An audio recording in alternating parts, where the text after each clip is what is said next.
Bom dia, pessoal. Bem-vindo a mais um Ashcon Friday. Hoje, sexta-feira, dia... Que dia que é hoje? 25 de novembro, Black Friday, olha só. Black Friday, né? Pode falar assim, né? Pode falar assim. Bom dia, pessoal. Gustavo Guimarães aí, e tô junto com o Juan aqui pra gente começar mais um...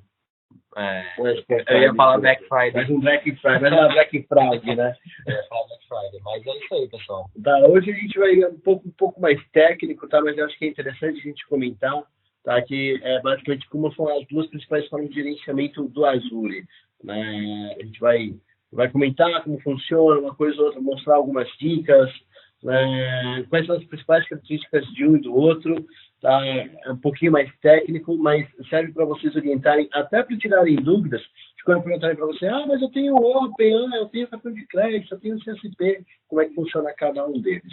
E a gente vai tentar trabalhar nos cenários aí, para não ficar nada muito também, vocês entenderem, envolver os portais, os portais que a gente tem no Azure, envolver nos sistemas de licenciamento, que isso acaba interferindo também.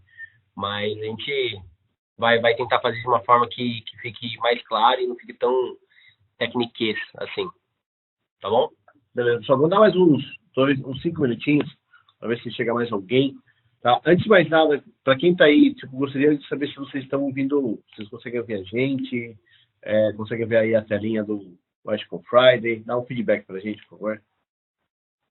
Eu vi que eu estava ali, tinha mais alguém lá, não cheguei a ver exatamente todo mundo estava ali.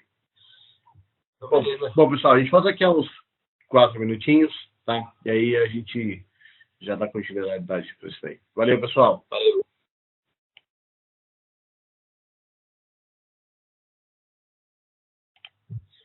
Bom dia, pessoal. Bem-vindo aí mais esse Ashcon Friday.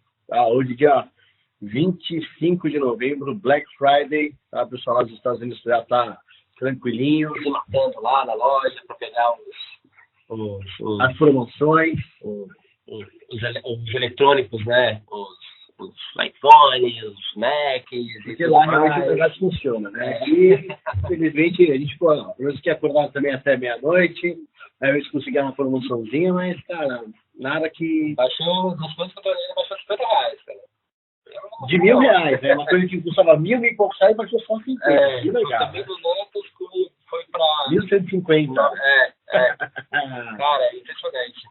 E até agora eu tô olhando e não tem nada que me agrade pra fazer esse investimento. Mas, enfim. E o pior é que a gente teve até alguns desses grandes shoppings aqui de São Paulo, e, cara, sinceramente, assustador como tá vazio. Tá vazio. Eu achava que ia estar cheio, vocês vão ver, cara, tá vazio. Mas, enfim, amenidades à parte, né, a gente queria aqui basicamente agradecer a todo mundo que tá aqui. Só que antes de a gente começar, eu queria ter o feedback de vocês. Pessoal, vocês conseguem ouvir a gente? Vocês estão conseguindo ver a telinha aqui do Ashcon Friday, a Aline, o Dario, o Fábio, a Laila, o Moacir? Se vocês puderem dar esse feedback aqui pra gente, a gente agradeceria para a gente começar já o nosso Ashcon Friday. Beleza? Vamos lá, vamos ver. Opa, tudo ok. Valeu, Fábio. Mais alguém? Dou-lhe uma, dou-lhe duas. Então, bora. Bora. Bom, como a gente vê que está tendo um quórum até aqui relativamente pequeno hoje, mas vamos embora. Taca a pau. Vamos lá. Bom, o intuito hoje é falar sobre as diferenças, né, do portal novo e do portal antigo. Para quem não conhece o portal antigo, que a gente fala, né, é aquele portal clássico, aquela telinha azul que você tem um menu lateral ali com vários recursos. Ou então é bem fácil, é só digitar lá no seu browser manage.windowsazure.com, vai levar para aquele portalzinho clássico, aquela coisinha bem vanilla que a gente está bastante acostumado a trabalhar. Tá? Esse daí a Microsoft ela chama de ASME, o Azure Service Management. Tá? E aí, versus agora também o novo portal, né? Vai ser um portal novo e tudo demais, com um monte de agora como eles chamam agora, de tiles, são aqueles quadradinhos, né? E blades, né? Lâminas ali, não sei o quê. Tudo vão desdobrando a partir do momento que você vai clicando no recurso e vai aprofundando mais, ele vai desdobrando, até você conseguir ter todas as informações. Isso, desculpa também. Não, como o próprio Gustavo comentou, a palavra-chave desse novo portal é a palavra recurso. Tá? Por isso que é chamado de ARM, Azure Resources Management. Tá? Então, simplesmente falando, tá, mas Gustavo, qual que é a diferença de um e do outro? Cara, as diferenças são enormes, tá? Tem muita diferença entre um e o outro, tá? E a gente vai discutir justamente aqui hoje. Então, talvez não seja muito comercial, mas isso também serve para você saber que, tipo, quando, por exemplo, você tem um licenciamento Open ou cartão de crédito, quer dizer, se o cliente tiver, né, ele normalmente vai ter gerenciado todos os recursos deles dentro do ASM, tá? Exato, que é o portal ASM sempre atrás ao portal antigo. Exato. O portal clássico, que é aquele portal que a gente, que é o URL que o Bruno falou, que é o manage.windows.com. Esse é o portal clássico. Então, o portal clássico ASM. E o portal novo, ao invés de te dar o URL, é o portal.azure.com. Tá? Então, esse é o portal novo também, vai te dar. Tudo aquilo. Alguns recursos estão disponíveis nos dois, outros estão exclusivos só no clássico e outros só disponíveis no portal novo. Tá? Então, é importante ter esse tipo de gerenciamento, porque dependendo do recurso no qual o teu cliente quiser, você vai ter que fazer isso no portal novo ou no portal antigo, tá? Então, é isso como a gente estava comentando. A questão principalmente fator migração. Tipo assim, porra, como é que eu faço para migrar o meu cliente? Ele tinha antigamente no cartão de crédito, os recursos dele a gente vai conseguir migrar? Não. Então, como é que funciona com isso? Então, justamente, a ideia meio que é tentar mostrar que, tecnicamente, existem algumas diferenças, tá? A Microsoft colocou assim, então, justamente para meio que não... Tipo, você vê que ainda existem algumas limitações na migração disso. Existem algumas ferramentas também que conseguem migrar tecnologias em ASM para ARM, tá? Ferramentas de terceiros, sim, né? Sim. Que fazem esse tipo de migração. Mas acho que o importante é vocês entenderem esse conceito, porque a Microsoft não é porque ela quer complicar a vida de vocês, tá? Agora tem 2 portais para gerenciar, duas formas de eu implementar minhas máquinas virtuais. É chatíssimo, né?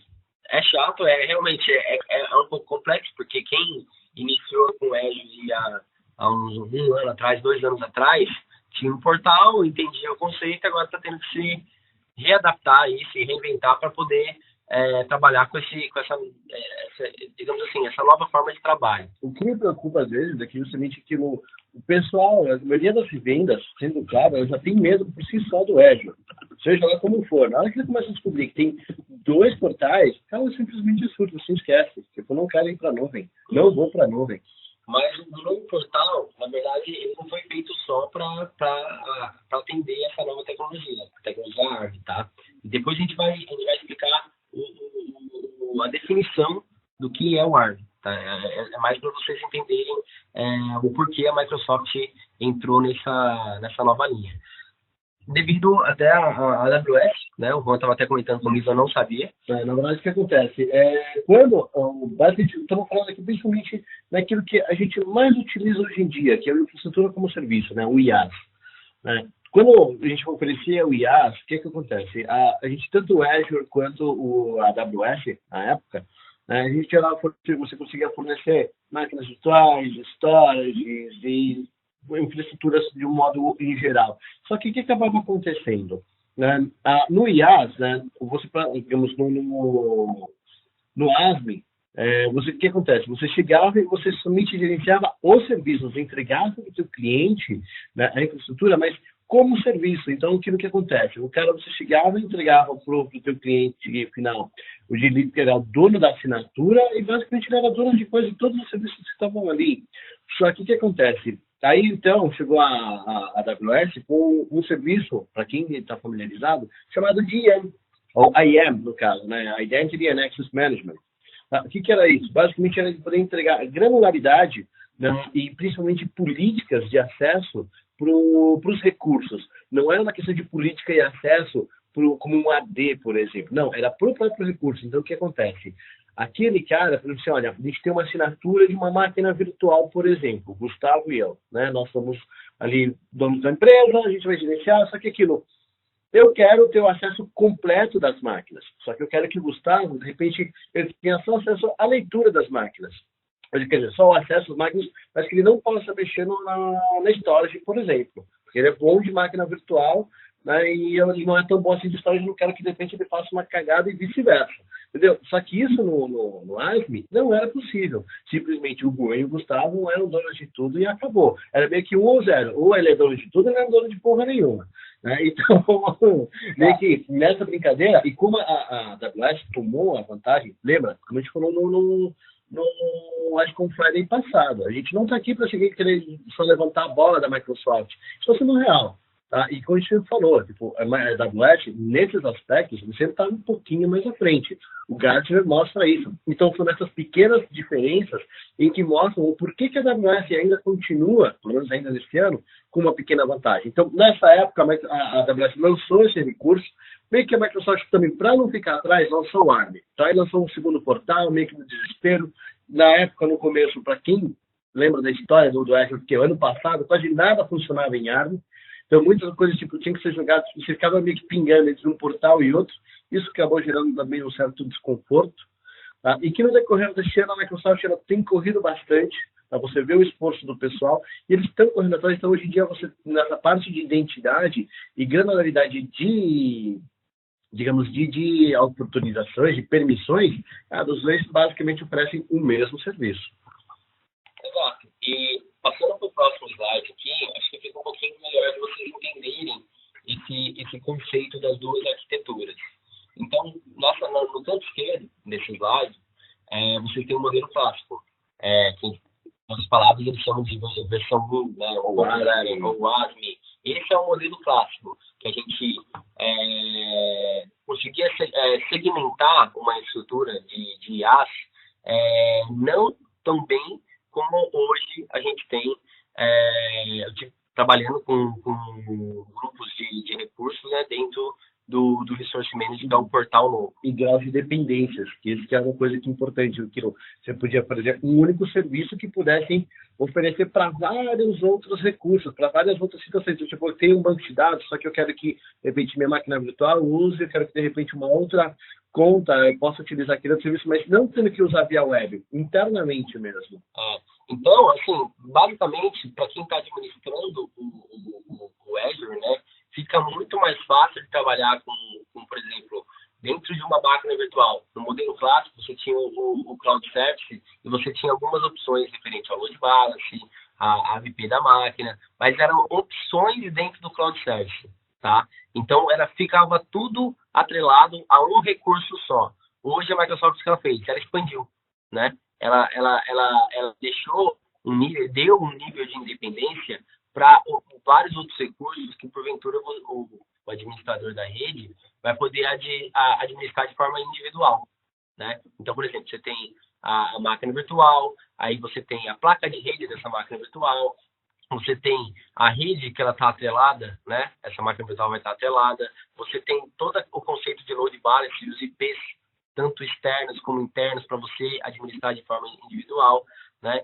Por que isso? Porque se você precisar um dia deletar essa máquina acontecer alguma coisa, você quiser subir uma nova VM, utilizando os recursos de placa de rede que você já tinha na VM anterior, você consegue anexar. Fica muito mais fácil você trabalhar, e outros conceitos também de permissão, que a gente vai explicar nos próximos slides. Então, assim, o nível de permissão para cada, digamos assim, recurso dentro de uma máquina virtual, você consegue atrelar em delegar em diferentes níveis. Isso, também, principalmente, a questão fica mais fácil o gerenciamento, principalmente no nível de quando você fala data center, data center definido por software, onde justamente você consegue ter todos os recursos e você consegue gerenciar de uma forma mais ampla, e como o próprio Gustavo falou, de uma maneira independente. Os servidores de carga, as redes, as placas de rede, né, os NICs que estão ali, as máquinas virtuais, e justamente delegar as dependências delas, ou as independências delas, de uma forma muito mais clara. Tá? Não justamente ter que entrar no serviço e é uma coisa que fica amarrada, tipo, meio que se solta um pouco dos laços do tipo, não, a storage account no modelo clássico, você obrigatoriamente tem que entrar no cloud service, que está atrelado àquela máquina, e que aí você joga para aquele storage account. Que dependendo de você for utilizar, você não consegue utilizar para um outro serviço. você vai ter que manualmente chegar e replicar aquele disco naquele pop para gerar o negócio. Então, ficava, sério, bem chatinho esse tipo de recurso. Tá, eu tô compartilhando minha tela só para depois eu volto pro slide, mas só para vocês terem uma ideia de como funciona os dois portais, tá? Então, esse é o portal clássico que vocês estão visualizando, tá? Ele só vai criar máquinas virtuais daquele modelo que a gente falou, né? Tem um cloud service que engloba todo o conjunto de máquinas virtuais, você não consegue segmentar muito placa de rede, IPs, é tudo opções de uma máquina virtual, mas se você deleta uma máquina virtual, você vai deletar tudo. Você não consegue deletar somente a máquina virtual. Tá? Exato. E aí vem a questão também aqui, já ele automaticamente chega e te joga lá um IP direto, né, um acesso externo também, um endpoint já direto, com uma regra que ele já considera como default. Concordo que talvez para muitos, ou levantar uma máquina virtual aqui no modo clássico, principalmente para quem vai fazer um serviço de acesso externo, seja mais fácil, que a parte de redes, de IPs, de delegação, meio que já está por padrão. Porém, a configuração dela é muito mais complexa. Enquanto que no ARM, no Resource Management, você consegue fazer isso de uma forma separada, só que você já vai fazendo aquilo do teu jeito, com as tuas regras, com as tuas políticas, ou seja, as políticas da empresa do teu cliente. Por exemplo, olha, eu quero que você, na porta lá de saída, você vai abrir determinado IP e de determinadas portas, por determinada situação e com determinada política, por determinado certificado. Você consegue ter esse nível de granularidade. Exato. Então, ó, esse é o portal clássico, né? O portal que é mais, digamos assim, ele é até um pouco mais intuitivo de mexer pela simplicidade dele, mas ele não tem esses recursos novos que a gente pretende usar no Azure para poder ter um gerenciamento um pouco mais granular.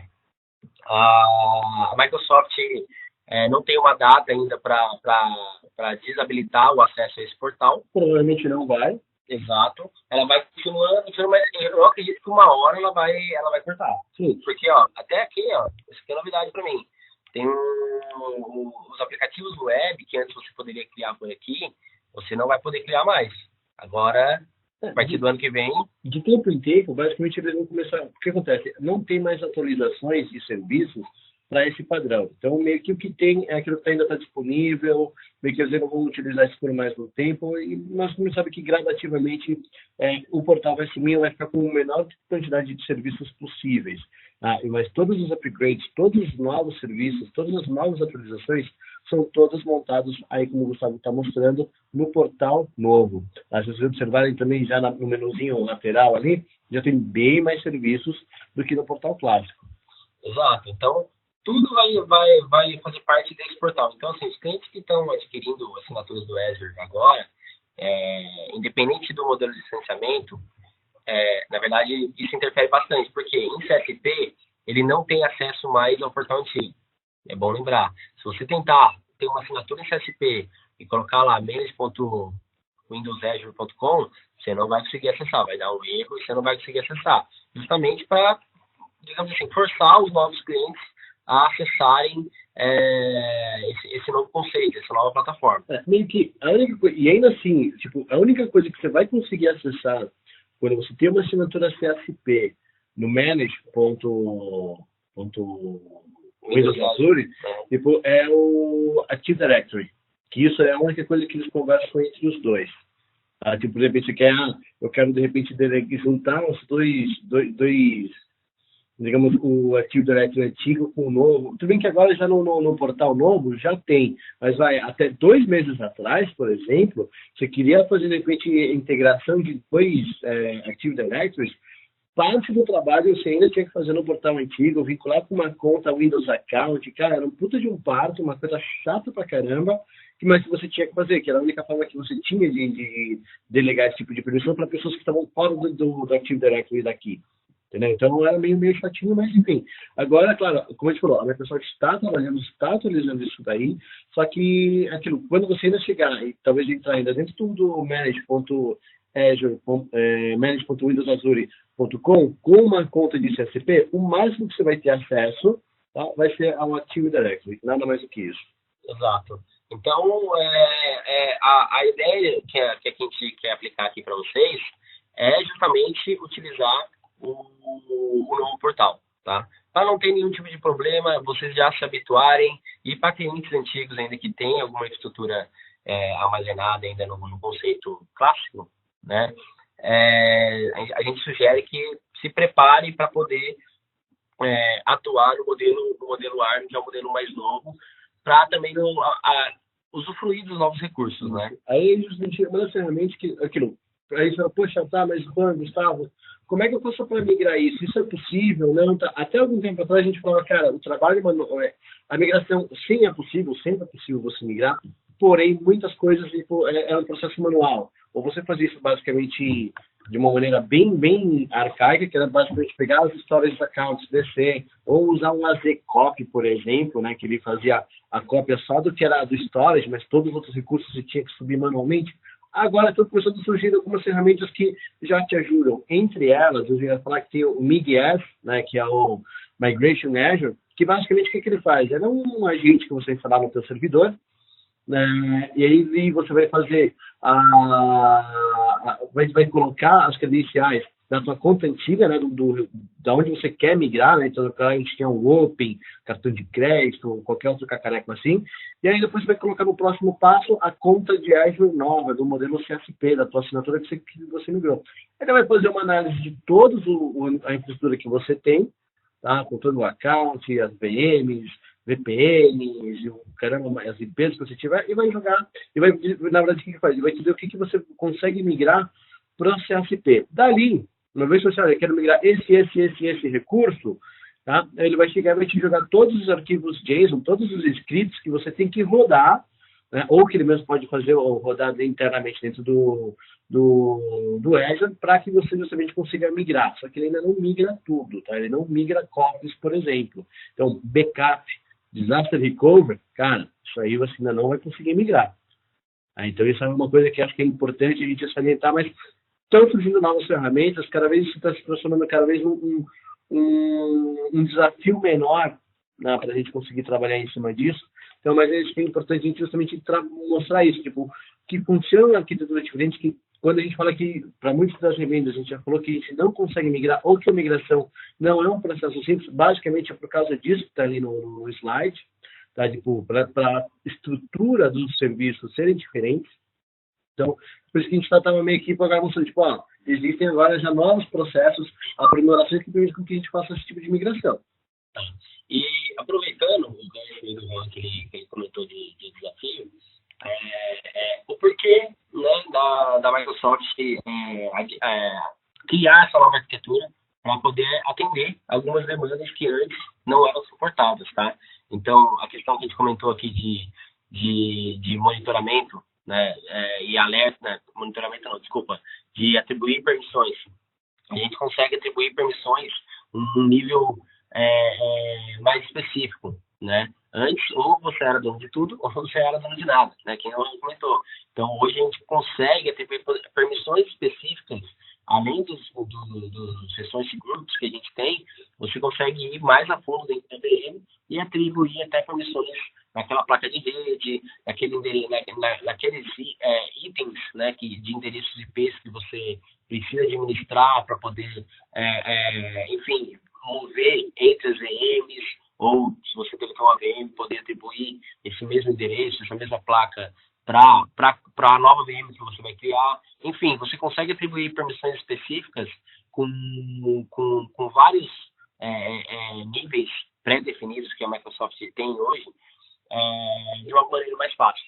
Monitoramento de alertas, você consegue monitorar cada recurso e saber também a partir de billing. E o conjunto de recursos, né? Você consegue fazer esse monitoramento, então aquilo, tudo que está dentro daquele resource group, dentro daquele grupo de recursos, então, tipo, eu tenho o banco de dados, né, as máquinas virtuais, então, tudo que está ali dentro, eu consigo chamar aquilo recursos, recursos de desenvolvimento, homologação. Então, eu consigo monitorar tudo que está ali com o nome lá, né, homologação, consigo fazer o monitoramento. Se de repente a máquina que eu criei inicialmente está subdimensionada ou superdimensionada, se o problema de repente a questão da máquina é o storage, enfim, eu consigo ter uma questão mais trabalhada, digamos, mais fácil de conseguir ter os alertas. Que tipo de alertas eu vou ter?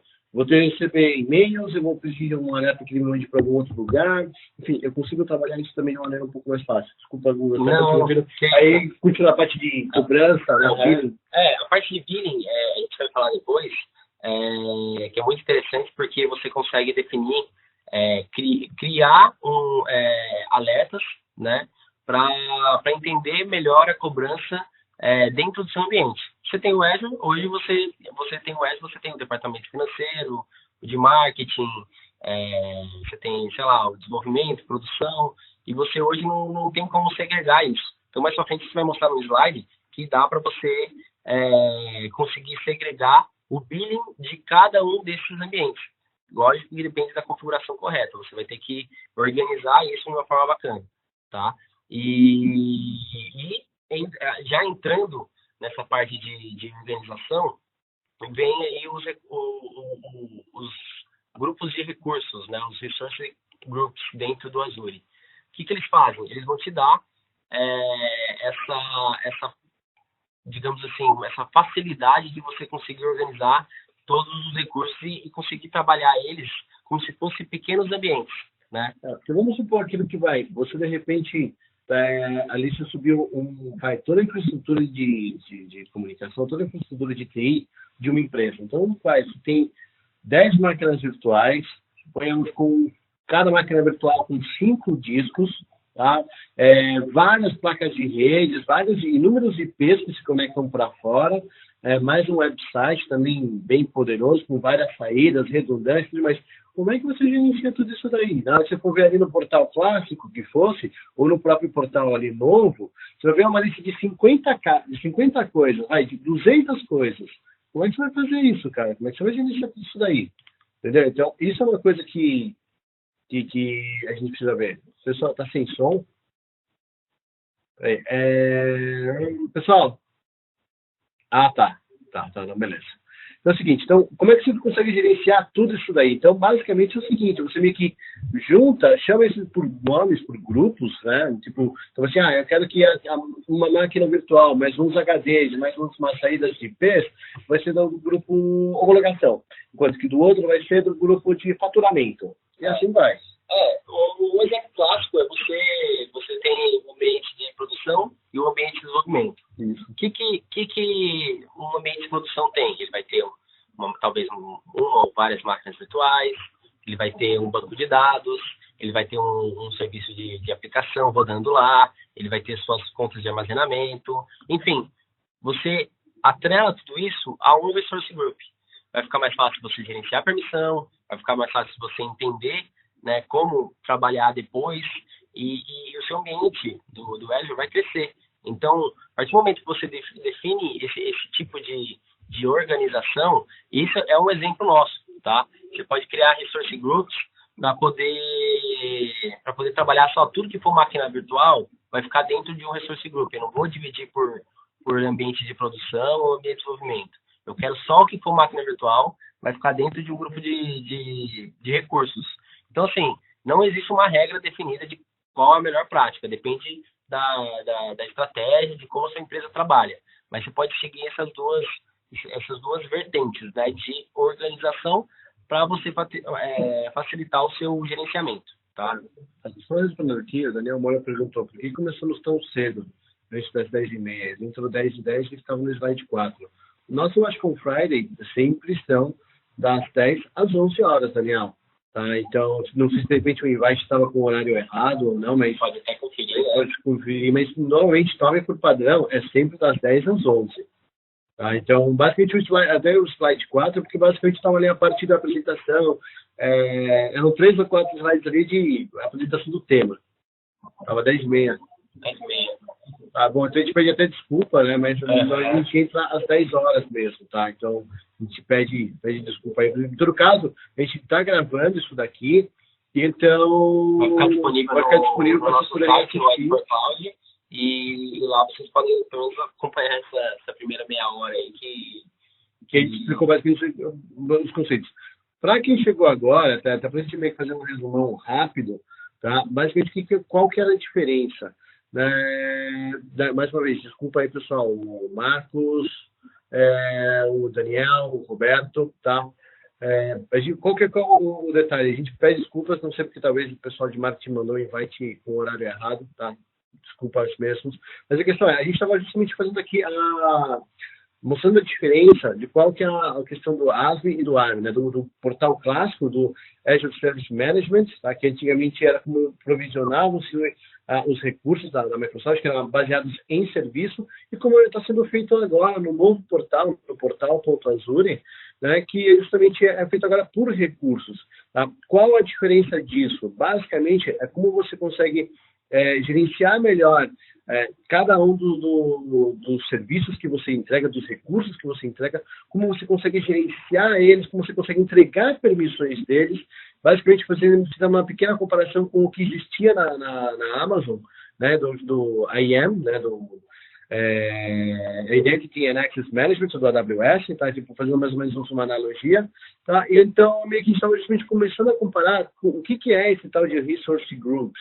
Tá? Como é que funciona? Então, meio que a gente agora basicamente ia começar a entrar nessa parte de que justamente você consegue, com isso, gerenciar isso de uma maneira mais fácil, consegue fazer com que cada pessoa que entra dentro do teu portal possa ter um acesso diferenciado, as formas como você atrela os serviços dentro de um recurso, tipo, também são diferenciados.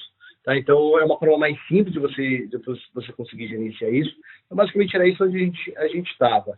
Tá? Então, meio que, depois, obviamente, a gente disponibilizando o vídeo para vocês, vai estar lá no programa edgeforcloud.com, né? Então, vocês vão poder acessar ali e ver o resto do vídeo. Tá? O Edge for Friday 20, e a gente pede desculpa mais uma vez pelo convite aí, tá com o horário errado. Mas, bom, vamos seguir, porque a gente também estava com um quórum aqui, digamos assim, relativamente baixo, mas... No padrão, né? A gente já está achando estranho ali, que provavelmente tem um quórum bastante grande.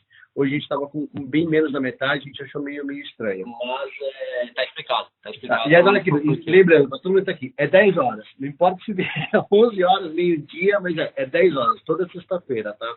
Aí a gente estava vendo já, pro mês de dezembro, já que a gente meio que já saiu um pouco do tema. Dezembro a gente vai ter, semana que vem, dia 2, depois dia 9, e o último Edge Friday desse ano vai ser dia 16, tá? Dia 23 e dia 30 a gente não vai fazer mais com Friday, até porque, cara, já é Natal e Ano Novo, então a gente já não adianta querer fazer, que provavelmente não é já o foco da empresa, né, nessa altura do ano. Principalmente dia 23, né? Dia 23 o pessoal vai estar já querendo... E dia 30 eu espero estar bastante intoxicado, né, bastante alcoolizado, para não ter que dar mais com Friday, cara. Então é complicado. Final do ano a gente sabe que é complicado, né? Então... vamos abortar esse Edge for Friday para voltar com tudo aí no ano que vem, né? É isso aí. Ano que vem. Então, pessoal, voltando aqui ao foco da nossa apresentação. A gente falou, então, de portal antigo versus portal novo. O portal antigo está disponível quem compra ainda pelo cartão de crédito, quem compra via Open. Na verdade, quem compra ainda esses dois cartões, esses dois meios, né, Open, cartão de crédito, MSDN, o diabos que for, você consegue ter acesso aos dois portais. Né? Só que você consegue levantar recursos dos dois portais. No CSP, tá, você consegue levantar apenas recursos do ARM. Tá? Você não consegue entrar no portal clássico com o CSP, a não ser que seja só para acessar o Active Directory, nada mais do que isso. Exato. Então, portal clássico, recursos disponíveis ainda na versão antiga, né, a ASM, né, e portal novo disponível nos dois recursos, porém, o modelo de licenciamento hoje padrão e é o foco da UESP, que é o CSP, ele só está disponível o portal novo. O portal antigo a gente não consegue mais trabalhar, mas consegue ainda ter os recursos clássicos ainda disponíveis. E a gente estava falando aqui sobre a questão do Resource Group, que é uma forma de você conseguir separar e gerenciar os recursos que você tenha dentro do Azure, meio que por containers, por caixinhas. Então, o que acaba acontecendo? Como a gente falou, você subiu toda a TI da empresa, com 300 servidores, máquinas virtuais, storages para dar com pause, tem 10 máquinas virtuais, 50 discos, centenas de IPs públicos, e várias outras questões lá dentro. Como é que você consegue gerenciar e dividir tudo aquilo ali? No ASM, no portal clássico, cara, aquilo ali ficava muito chato, você fica enchendo de tags para tudo quanto é lado, ia ficar uma zona. Enquanto que aqui no ARM, até por questões de billing, você consegue separar todos eles. Você consegue criar os grupos de recursos onde você vai ter acessos separados, você vai conseguir fazer com que cada grupo de pessoas tenham acessos diferenciados com relação a isso, a cada recurso, a própria questão de cobrança dentro do billing vai vir de uma maneira separada. Uhum. Não, só uma dúvida aqui do Cláudio Arriagada, ele perguntou aqui para a gente se isso afeta os recursos. Não afeta, tá? Para o cliente, o usuário final que for utilizar tanto a aplicação hospedada dentro de uma máquina virtual, isso não vai afetar de forma alguma. É mais uma arquitetura planejada para facilitar o gerenciamento dos recursos disponíveis em IaaS. Então, basicamente, essa é a função dessa nova arquitetura, tá? De identidade e de acesso. Depois, mais pra frente, a gente vai mostrar mais ou menos como é que funciona essa parte de simplesmente você delegar acessos às pessoas que trabalham junto com você.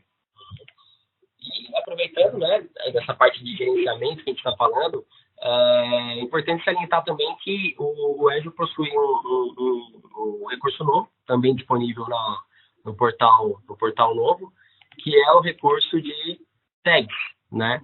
Então, ele tem a mesma relação dos grupos de recursos, tá? Só que ele é mais focado para o business, né? Para você saber o quanto você vai gastar referente aos recursos que você colocar a mesma tag.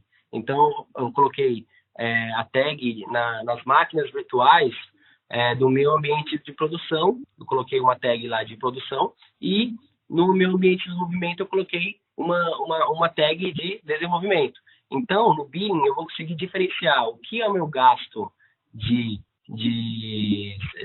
todo o ambiente de produção, né? E o que é o meu gasto do meu ambiente de desenvolvimento. Isso você pode aplicar também para outras áreas. Imagina que você tem alguns recursos ali só para o financeiro, só para o marketing, testes, enfim, para você segmentar o billing e poder saber o que aquela área está realmente gastando. Então, isso é muito, muito interessante para você avaliar custos. Né? Principalmente hoje em dia, né, que a gente sabe que muitas empresas elas têm áreas diferentes e cada área tem uma central de custos diferente. Então, por exemplo, assim, tudo que é custos de servidores da área de produção, por exemplo, vai ter que ir, tudo que tiver com a tag produção, você vai jogar lá a conta para produção. Tudo que tiver com a tag escrito marketing, que é para são máquinas virtuais diferentes, com núcleo NVIDIA, seja lá que for, um storage fudido, o que for marketing, você joga para o marketing. E assim vai. Então, é uma forma de você conseguir também diferenciar isso e você conseguir gerenciar isso na hora de você cobrar para o seu cliente, tá? Então, até nisso, a Microsoft, ela tenta te ajudar. Tá. E, bom, saindo um pouquinho dessa parte de billing, né, voltando para a parte de permissões, a gente vai falar um pouquinho agora sobre a questão de acesso, né? Então, a gente comentou aqui anteriormente que o acesso, antigamente, no Azure, era 880, você tinha poucas opções ali de delegação, né? Ou o administrador era dono de tudo, não era dono de nada, tá? Então, você tinha esse tipo de problema, então aquilo lá, você chegou e te deu acesso de owner para aquela máquina virtual. Cara, tudo que tiver abaixo daquela máquina virtual, que tiver relacionado àquela máquina virtual, ela vai ser owner daquilo, cara, vai ser administrador. E você não tinha muito aquela questão, tipo, eu quero ser só um contribuinte daquela máquina virtual. Eu quero simplesmente que o cara consiga acessar aquele disco rígido, né? Então, aquele storage. Ou então, simplesmente o cara vai ser um colaborador de backup. Eu contratei o Gustavo, que é de uma empresa X, para justamente aquilo. Ele vai ser só especialista de backup na minha infraestrutura. Eu não quero que ele chegue e fique mexendo nas minhas VMs, que ele fique mexendo na minha rede, nos meus IPs, nada disso. Ele vai ser só porra do backup. E foi até uma frase que eu vi ali, né? Antigamente, então, a gente tinha a receita do caos. Eu achei muito legal essa frase, porque é exatamente isso, né? Você delegar, você não conseguir segmentar as permissões dentro de uma infraestrutura, seja em qualquer lugar, Não precisa ser só na nuvem, não. Pode ser em qualquer lugar. Isso pode gerar um transtorno enorme aí para o ambiente, né? Quem já gerenciou infra sabe a maldição que é você chegar e delegar a solução, digamos, chegar e delegar a role de admin ou incluir um fulaninho qualquer, tipo o estagiário que acabou de chegar, você dá deixar ali como admin da tua rede. Você sabe o inferno que isso vai ser. Para quem já administrou a infra, sabe o inferno que isso pode virar. E salientando, né, como o nosso foco do nosso West Confrade é sempre técnico comercial, vou dar um gancho aqui, esse é mais um argumento, né? Se o cliente está utilizando, às vezes ele está meio receoso, não quer ficar tendo muito trabalho de mudar para o portal novo, além dos motivos que ele tem óbvios, né, que vai o portal antigo, uma hora a Microsoft vai cortar ele, dele ter essas novas funcionalidades de administração, né? Então, se um cliente tiver algum problema de não querer trabalhar com o portal novo, comecem a usar esses argumentos, né? Além do principal, que uma hora a Microsoft vai tirar o acesso do portal antigo, mas esses argumentos de poder trabalhar com permissões, essas novas funcionalidades de tags que a gente comentou, e ter o acesso aí ao gerenciamento com os grupos de recursos e as máquinas virtuais no modelo ARP. Lembrando aqui também, só antes de você avançar para o próximo slide, Gustavo, então, só lembrando aqui que algumas regras básicas ainda se aplicam. Então, por exemplo, quando a gente entrega para vocês as assinaturas de CSP, justamente a gente entrega aquele usuário que foi criado dentro do Blue Sky com a administração de owner da assinatura. Tá? O owner da assinatura, ele tem ainda acesso a absolutamente tudo que você criar dentro daquela assinatura. Tá? Então, não adianta, por própria questão de hierarquia, né? Tipo, que é meio que padrão dentro da Microsoft. Então, o cara vai ser owner de tudo que foi gerado ali para baixo. Caso você queira que o outro cara, e seja, de repente, sei lá, administrador de alguma outra coisa, então você pode colocar que ele seja gerenciador daquele grupo de recursos, gerenciador de uma máquina específica, de um serviço específico, seja lá do que for. Então você vai delegando com o devido tratamento para o cara, né? Não se foque depois chegar e meter o owner na subscription dele, porque senão, cara, virar um balaio de gato. Como a gente sempre fala desde a época de administrador de redes, cara, cuida do teu administrador, porque senão vai dar pau. E o administrador pode criar outros administradores, né? Então esse pode ser mais um ponto de falha, né? Bom, pular Vamos lá. Pro próximo slide, continuando, ainda falando um pouquinho mais sobre o RBAC, né? Que é o Role-Based Access Control, é utilizado pela Microsoft, né? É uma rule utilizada pela Microsoft para definir esse conceito todo de pressionamento. Desde a parte do Windows Server, a gente já tem esse tipo de função, né? E isso está sendo expandido aí para todos os recursos da Microsoft, inclusive no Azure, tá? Então, dentro do Azure, basicamente a gente tem 3 funções pré-definidas, tá? Então a gente tem a função de owner, né? Que ele tem acesso a tudo, né? É o cara ali que pode causar do caos. E temos também temos um probleminha técnico aqui, pronto, resolvido. E temos aqueles que contribuem, né? Os contributors, referente que eles podem editar, mas não podem deletar nenhum tipo de informação dentro do ambiente. Isso, né? Isso e em cada camada, em cada instância. Então, no caso, tem a nível de assinatura. Então, praticamente, o que você colocar ali na questão de subscription, isso vai ter herança em tudo dali para baixo, então nos grupos de recursos, nos recursos para frente, nos serviços, da mesma maneira que você pode delegar que um cara seja o owner daquele resource group, né, daquele conjunto de recursos especificamente, mas que ele não seja necessariamente o dono da assinatura. Então, ele vai poder mexer só naquele recurso, só naquele resource group. Então, aquilo lá, eu quero que o Gustavo mexa no resource group, seja o owner do resource group homologação. Então, ele vai mexer e vai poder fazer tudo o que ele quiser dentro daquele grupo, mas não vai conseguir mexer no grupo marketing, por exemplo. Então, justamente é esse tipo de permissão que você consegue entregar. Tá? E assim sucessivamente. Tipo, eu quero que, de repente, o recurso Daniel aliás, o Daniel ele tenha, seja o owner ou um contribuidor somente do recurso web app, por exemplo. Ele só vai mexer no site, porque eu sei que ele é um cara que mexe bastante com isso, e ele vai só fazer isso. Eu não quero que ele mexa em absolutamente nada. Então, você consegue entregar meio que esse tipo de granularidade. Coisa que justamente agora vem aparecendo, né, e está bem mais forte, no Windows Server 2016. Foi basicamente montado nesse tipo de granularidade. Porque antigamente o que acontecia? No Windows Server 2012, você simplesmente tinha que chegar, enquanto você queria delegar a administração, você tinha que botar o cara do grupo admin. E não necessariamente isso era interessante. Agora, também, no Windows Server 2016, você consegue ter uma coisa muito similar aqui. Você consegue entregar o direito de administrações por recursos ou por conjunto de recursos. Isso aí. E, bom, acho que de permissão, né, acho que a gente conseguiu definir, passar uma visão geral para vocês, né, sobre a parte de permissionamento, que agora é bem melhor do que o modelo antigo, você consegue segregar mais. E a gente pode também começar a falar sobre a questão referente à administração voltada utilizando templates do Azure, né? Por que a gente fala isso? Porque você quer ter uma autonomia maior, sim, certo? Você quer fazer um rollback de um ambiente de uma forma mais rápida.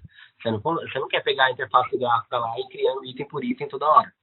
Né? Então, no Azure existem alguns templates, a Microsoft disponibiliza alguns templates, que a gente vai falar depois do GitHub, tá, para vocês, mas vocês podem criar templates baseados, né, nos arquivos JSON, que você consegue, de uma forma mais fácil, tornar esse provisionamento, essa manutenção do seu ambiente dentro do Azure mais fácil, mais rápido, né? Então, assim, são uma série de scripts que você consegue trabalhar para automatizar tarefas, tá? E é só, script, vou aprender a programar. Não é nada tão complexo quanto um arquivinho ali CSV, basicamente, né? É um XML, na verdade. É um XML que você consegue definir ali XML, que você consegue definir ali os parâmetros, né? Você vai ter algumas variáveis e você vai definir o que ele vai fazer com aquelas variáveis, né? Se ele vai criar a máquina virtual, se ele vai criar o nome da máquina virtual, a rede que você quer que ele crie,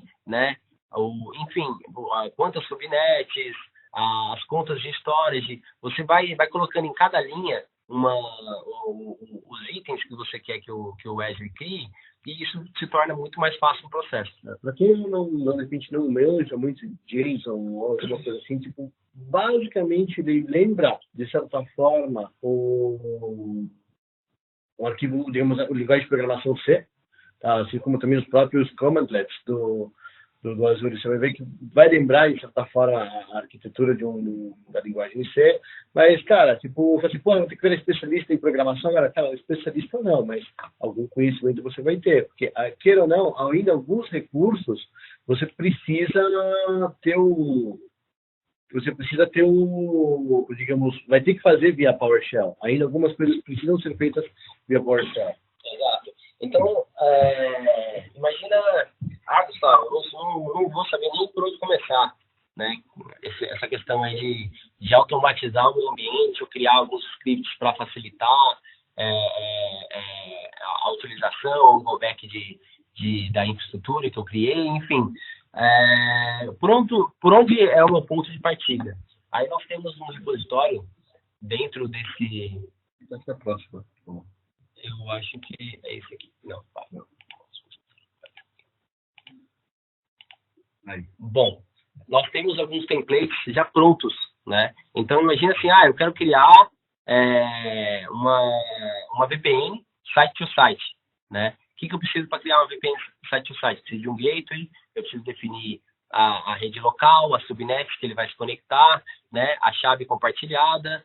Então, eu já tenho pronto esse template, que eu só vou preenchendo as informações que eu preciso, e na hora de rodar, ele vai rodar tudo de uma vez só e vai criar esse ambiente para você, e lógico, do outro lado, né, da outra ponta do seu cliente, você vai ter que configurar o firewall também. Mas para a parte do Azure, vai ser muito mais fácil o deploy, tá? Essa é a ideia de você usar templates e usar esses scripts facilitar o gerenciamento. Então, aqui está o portal, né, github.com/azure Quick Start Template. Então, basicamente, para você, quando está começando, quer começar a fazer isso, então você, eu quero criar um availability set, por exemplo, que eu quero que, por exemplo, eu quero que, de repente, um recurso que eu tenho, que eu acabei de criar, eu quero uma máquina virtual que fique nos Estados Unidos, mas também que ele fique disponível em outras regiões. Cria um availability set. Como é que eu faço isso que não seja, de repente, através de portal gráfico? Você pode criar via PowerShell, tá? Você pode fazer... Já tem todo o script com todas as variáveis necessárias. Tá? Tipo, eu quero criar um cofre, um key vault. Como é que eu faço? Então, bem, já tem aqui. Tá? Como é que é a cara desse monstrinho aqui? Só para a gente fazer mais ou menos ter uma ideia de como... Cadê? Não, mais pra frente, então. Mais para trás. Tá? Basicamente, é chamada como a questão, você pode fazer a forma imperativa, que é basicamente via PowerShell, então você vai criar New Azure VM, aí você vai colocar o nome da VM, tá? Aí, lembrando que esse aqui, no caso, é o modo antigo, né? Modo para você gerenciar o ASM. Mas você quer colocar o ARM, tá? A principal diferença é New Azure RM VM, aí tracinho VM, e aí coloca o nome dela. Então, vai começar a observar que, basicamente, o que for dos recursos novos, tá? Para quem já trabalhava com, de repente, com PowerShell e com recurso, digamos, com um portal antigo, você vai ver que basicamente toda a estrutura ele vai ter um RM, então vai ser New Azure RM Storage Account, New RM VNet Config e por assim vai. Ou então na forma como declarativa, que é através basicamente do JSON, que tem mais ou menos essa carinha. Você vai declarar os recursos, as variáveis, as suas propriedades. Então, tudo isso você colocar como se fosse um arquivo XML. Para quem já conheceu, mais ou menos vai ver que tem essa cara. Tá? E como é que você pode fazer? Cara, como aqui está escrito, você decide. Você pode fazer das duas maneiras. Tá?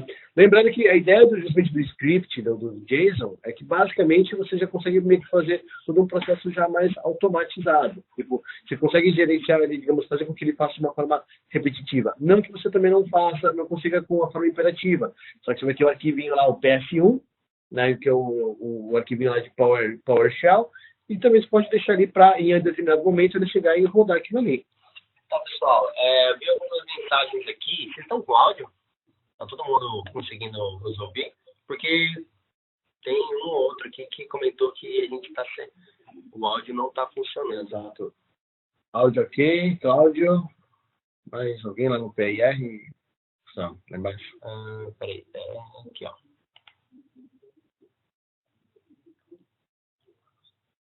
Olha só, temos aqui. Áudio ótimo, sempre, beleza. Na verdade, para quem quer usar ARM, PHA para VM. Única mensagem social, para mensagem para o mercado. Isso é mais para uma consultoria. Beleza. Pessoal, então o áudio está ok. O áudio está ok, a gente vai dar sequência aqui no nosso Edge Confide, mas a gente já está terminando. Então, isso que o Juan comentou foi basicamente referente a... É mais técnico, a gente entende, né? Talvez não seja o foco de todo mundo aqui nesse Edge Confide, mas qual que é a vantagem? Então, vamos tentar atrelar isso ao modelo de vendas, né? Então, você está trabalhando com vários clientes, você está oferecendo uma oferta de backup, né? Então, o seu time técnico, ele pode trabalhar dentro do Azure já para ter esse script para criar o cofre de backup para cada cliente pronto. Isso vai automatizar as tarefas. Tudo bem que não é nada muito complexo criar um cofre de backup utilizando a interface gráfica. Mas suponhamos que você está numa semana muito boa, conseguiu vários clientes, de repente você conseguiu, sei lá, 50 cofres de backups, 50 clientes que querem backup para aquela semana. Cara, você também tem que entender o lado do seu pessoal técnico, né? Tipo, convenhamos, vai dar um help pro cara. Então, qual a forma? É mostrar para ele que ele tem essa condição. Tipo, já tem um script pronto, ele só vai mudar as variáveis que ele quer, o nome do cliente, o nome da conta e tudo mais, e pronto. Ele pode até delegar isso aí pro estagiário ali, né? Falar assim, ó, tá aqui, ó, só dá um enter, executa isso aqui, vou dar um enter, já tá criado. Exato. Né? Login e senha do Azure, né? Via PowerShell ali, executa esse arquivinho, criar backup e revenda, cliente final. Pronto. Ele já vai estar criando o cofre para cada um dos clientes que porventura adquirirem a oferta, né? E para quem aí é serviço, conseguir achar uma outra forma de conseguir automatizar isso, cara, você vai fazer uma mina de dinheiro, cara. Então, assim, é mais mostrar para vocês, tanto o lado técnico como comercial, que tem jeito de vocês poderem trabalhar com ofertas e também automatizar o deploy disso, tá? Lógico, a gente está indo num baixo nível aí, não vamos entrar em ambientes mais complexos, mas isso também, se você fizer uma oferta ali de um servidor de arquivo, com uma VPN, né, tantos gigas de storage, você define isso na parte técnica, um template para criar isso, né, que, sei lá, 80% do trabalho técnico ali e até para disponibilizar isso para o seu cliente final de uma forma mais rápida, vai estar pronto. É isso aí. Bom, pessoal, bom, acho que basicamente o que a gente tinha para apresentar era basicamente isso, né?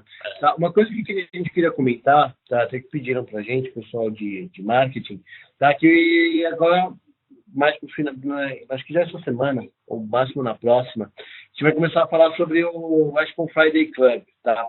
Basicamente, a gente é um clubezinho onde a gente vai juntar o pessoal que já frequenta continuamente o nosso Washpon Friday, vai ter algumas premiações, vão ver alguns sorteios.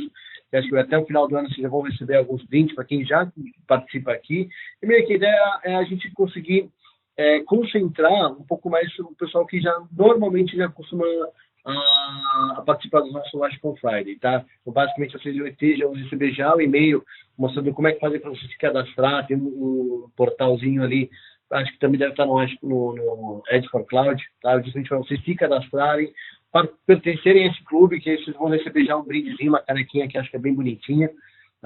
Então, eu acho que vale a pena vocês conhecerem, participarem, justamente para a gente estreitar um pouco mais esse laço de conhecimento que a gente tem, de não ficar só no Washpon Friday, na coisa assim, tipo, ficar uma coisa um pouco mais próxima. E a gente poder ter alguns incentivos, né, para aqueles que participam sempre do nosso Washpon Friday. Então, esses aí vão ter vão, digamos assim, vão estar no top do nosso clube. Isso. Né? Então, a gente está fazendo uma avaliação, verificando quem sempre está participando do nosso Washpon Friday. Vão receber brindezinhos e tal. Exato,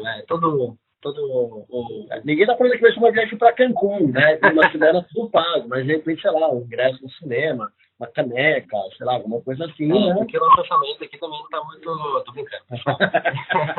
Mas, enfim, essa é a ideia. A gente tentar nosso laço, continuem participando, que quem for mais assíduo aí nos eventos vão ter benefícios extras, tanto para revenda como os brindes que o Juan comentou. E, bom, estamos disponíveis aí, nosso e-mail tá na tela, qualquer dúvida é só entrar em contato. A gente perde sempre, e às vezes a gente recebe muito telefonema e tal, a gente não consegue atender sempre a demanda na hora ali, mas a gente nunca deixa um e-mail sem responder. A gente pode demorar, mas a gente não deixa sem responder e sempre trata da melhor forma, da melhor posição, um cenário, uma consultoria de fato, não simplesmente um valor jogado na tela ali e se vira, vende esse valor aí. Não, a gente explica por que chegamos nesse valor. O Cláudio estava pedindo ali uma licença de Azure por 1 ano para revenda. Cara, para isso já tem o MSDN, né? Você tem ali o Action Pack que te dá $100 por mês, né? Por 1 ano, né? Eu acho que é uma mãe, mas não é uma mãe tão generosa assim, né? Quem sabe, né? Quem sabe no futuro. Beleza, pessoal? Valeu, brigadão. Fiquem bem, a gente fala aí no próximo Washpon Friday, tá? E precisa de qualquer coisa, bom, manda e-mail pra gente que a gente retorna aí. Muito obrigado, bom final de semana a todos e até mais. Até mais, abraço. Abraço. Deixa eu ver.